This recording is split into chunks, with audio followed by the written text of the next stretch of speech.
Salut les collectionneurs, bienvenue sur Abaka pour reparler de cette loterie Dragon Ball. C'est donc la Dragon Ball Super Omnibus Ultra, je crois, si je dis pas de bêtises, parce qu'ils sont en train de rajouter des suffixes en permanence, c'est ça, donc Ultra. Et pourquoi on refait une vidéo dessus? Parce qu'on a davantage de visuels, cette fois-ci des figurines et des lots subsidiaires. Des lots subsidiaires qui se révèlent alors que la date de sortie de cette loterie approche, puisque ce sera le 15 octobre 2022 au Japon, avec un ticket au prix de 730 yens. Et on a des visuels du coup des lots subsidiaires, à commencer par les mugs plastiques. Voilà, mugs plastiques qui sont plutôt sympathiques. C'est pas non plus le prix le plus folichon, je sais pas ce que t'en penses, mais... Bon, c'est des petits mugs en plastique, voilà, avec le Red Ribbon, le M de Majin Vegeta, capsule corps. Bon, ok, bon. Ça se prend, 8 cm, c'est des petits mugs, voilà. Je trouve que le lot H avec ses acryl stands, 20 cm, viennent apporter un petit peu plus d'originalité, surtout que c'est les illus de Toriyama, donc ça se prend. Ouais. En tant que tel, je suis content de voir un des acryl stands comme on avait eu dans la dernière loterie, d'ailleurs qu'on a unboxé sur la chaîne DB Times. On a eu, par notre partenaire JD World, Japan Deal World, lien en description, c'est cadeau, justement cette loterie et de nouveaux acryl stands dédiés au film. Deux par loterie ils en font, parce que ça coûte assez cher à produire certainement et à vendre, mais disons que le line-up me rassure pas, quoi. C'est-à-dire que on savait que ces deux illustrations qui existent aussi en figurine commençaient à côté, et je me dis que les gens vont vouloir avoir les acryls et les figurines, donc ça m'arrange pas. Ça va pas aider à faire baisser la cote. Et puis après on a des clear files qui reprennent des illustrations de moments cultes. Voilà, vous les avez à l'image, on va pas toutes les décrire, on va du coup aller s'attarder sur les serviettes. Les serviettes qui pour 3/4 sont ouf. Ouais, c'est-à-dire que les serviettes, je vous ai dit dans une vidéo qui est sortie il y a pas longtemps, ouais les serviettes, bon c'est bon, commence à en avoir beaucoup, ça me saoule.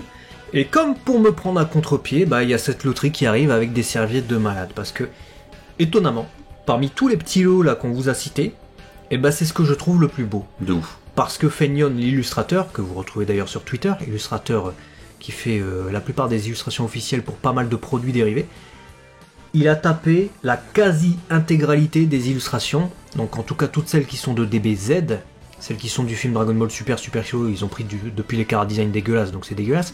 Mais tout le reste c'est Fenion, Majin Vegeta, Cell, Goku Yardrat, magnifique, Goku avec ses lunettes, enfin les lunettes de Kame Sennin, Majin Buu, Trunks, c'est trop beau. Ouais, c'est super beau et ça donne envie. Un petit peu de rétro, voilà, dans des produits modernes, ça fait plaisir. Et puis, on va du coup vous montrer les figurines. On a du coup ce visuel de Goran et de Piccolo. Alors forcément, tu joues sur les lumières, tu crées des ombrages, tu renforces des trucs, t'as l'impression que ça va tuer. Ouais, et puis il y a la pluie, il y a l'ambiance du film. Pour ceux qui ont vu Super Hero, du coup, bah ils se retrouvent dedans, quoi.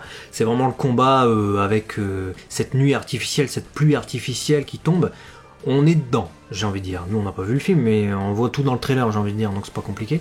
Mais après, bon, Gohan, il a pas l'air... ouais, Gohan, il a l'air très plastique. Piccolo, il a l'air sympa, je l'ai déjà dit. Moi, ce qui me saoule, c'est que ce soit juste un repompage de celle qui existe déjà, enfin, qui sort dans la loterie encore avant, et il change les bras, la tête, quoi, et la couleur. Mais Gohan, il fait un peu plastique sur ce visuel, quand même. Les cheveux, tout ça, la lumière n'aide pas à enlever le côté plastique. Après, on va passer sur une qui était très attendue pour tous les deux, la fameuse Cell, et c'est en demi-teinte.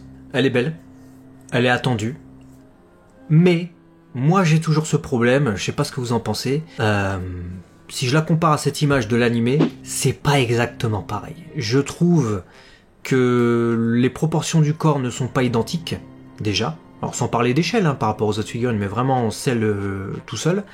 Les coquilles, que ce soit de la bouche ou des parties intimes, on va dire, on sait pas ce qu'il a, celle là-dessous, on n'a pas envie de voir. Je les trouve trop fines.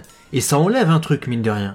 C'est bête à dire, mais ça enlève un truc. Il y a aussi sa taille de guêpe, qui est différente. Normalement, il a des hanches beaucoup plus petites, et tu vois, il part vraiment vers une musculature au niveau du torse et des pectoraux, qui n'est pas respectée sur cette figurine. Donc elle est belle, mais est-ce qu'elle fera l'effet, tu vois? Il a attendu depuis si longtemps en plus, tu vois. Ouais, je partage forcément tout ce que tu dis, et les ailes, j'attends de voir aussi, parce que on les voit moins en fait, du coup, alors que ces grosses ailes, ce côté insecte, tu as dit, t'as parlé de taille de guêpe, mais en même temps il y a aussi ces grandes ailes, il fait très monstre, très insecte. Là il est un peu plus humanisé en fait dans sa version figurine. On verra en vrai ce que ça donnera, en tout cas.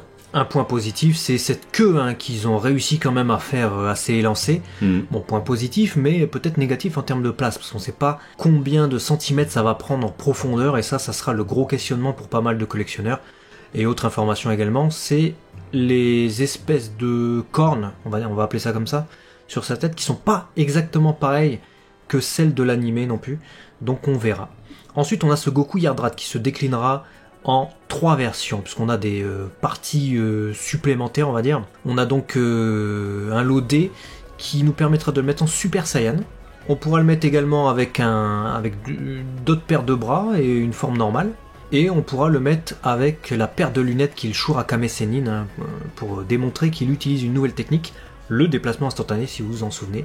Moi, c'est la pose que je préfère. Pareil, c'est celle qui en plus est le plus originale, c'est celle qui est le plus clinquante. La Super Saiyan on avait déjà eu. Avec la Legend Collab. Qui est parfaite limite, hein. Celle-là elle est très très belle, donc on verra, on pourra la comparer. Si on a les deux, on essaiera de vous faire une vidéo sur la chaîne d'ailleurs, donc abonnez-vous. Et celle-là, j'attends de voir en vrai. J'attends. J'ai du mal à me positionner sur la photo. Ouais, pour moi, le visage et les cheveux font très... Je sais pas, il y a un truc que j'aime pas dans les cheveux et que je retrouve également dans le prix suivant, qui est le D de Trunks. Il est tassé, ses cheveux sont tassés. Ça respecte pas le Trunks de cette période-là, je trouve. Ah, c'est dommage, et puis j'espère qu'on pourra l'enfoncer un peu plus que ceux où elle est enfoncée au niveau de la ceinture, parce que il y a un sacré jour, ils savent pas faire des photos. Donc c'est con, ils ont fait un décor de ouf, ils l'ont mis en face de Goku et tout en Super Saiyan.